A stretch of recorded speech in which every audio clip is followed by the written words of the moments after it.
તમે જોઈ રહ્યા છો પ્રકોપ ન્યૂઝ। છોટાઉદેપુર જિલ્લામાં દારૂની હેરાફેરી સામે પોલીસને મોટી સફળતા મળી છે।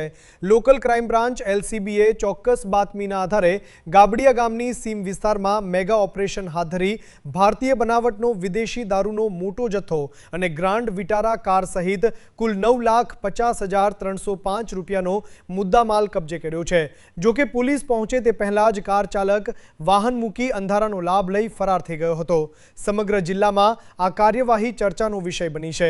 દારૂની ગેરકાયદેસર હેરાફેરી સામે કડક કાર્યવાહી કરવા પોલીસ વડાઓની સૂચનાના અનુસંધાને છોટાઉદેપુર એલસીબીની ટીમ પેટ્રોલિંગમાં હતી।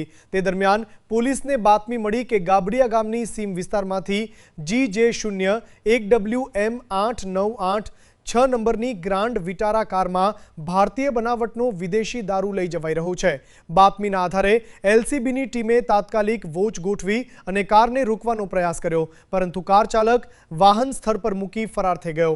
પોલીસે કારની તપાસ કરતા અંદરથી 1,735 બોટલ ભારતીય બનાવટનો વિદેશી દારૂ મળી આવ્યો। જપ્ત કરાયેલા દારૂની કિંમત અંદાજે 4,50,305 રૂપિયા હોવાનું સામે આવ્યું છે।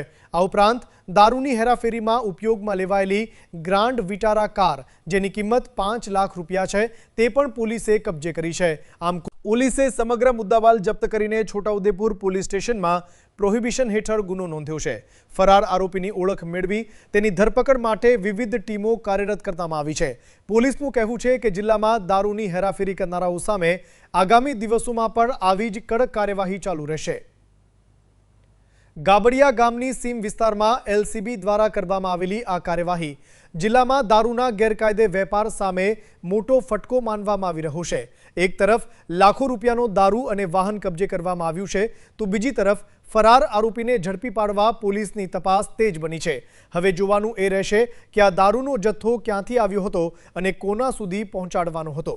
છોટાઉદેપુર પોલીસે સ્પષ્ટ સંદેશ આપ્યો છે કે ગેરકાયદે દારૂની હેરાફેરી કોઈપણ સંજોગોમાં ચલાવી લેવામાં આવશે નહીં। હવે ફરાર આરોપી ક્યારે પોલીસના હાથે ઝડપાય છે તેના પર સૌની નજર રહેશે। છોટાઉદેપુર પોલીસે સ્પષ્ટ સંદેશ આપ્યો છે કે ગેરકાયદે દારૂની હેરાફેરી કોઈપણ સંજોગોમાં ચલાવી લેવામાં આવશે નહીં। હવે ફરાર આરોપી ક્યારે પોલીસના હાથે ઝડપાય છે તેના પર સૌની નજર રહેશે। રિપોર્ટિંગ બાય મુકેશ પરમાર, પ્રકોપ ન્યૂઝ, નશવાડી, છોટાઉદેપુર।